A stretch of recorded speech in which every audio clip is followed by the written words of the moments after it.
If you've installed the planner on OneDrive but it doesn't appear on your mobile device, or appears with a delay, the most common reason is incomplete syncing.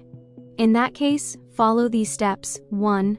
Check the sync status of your planner on your primary device, PC or laptop. Right-click on the planner and select Sync Status. In the new window will show the sync progress for all your notebooks. 2.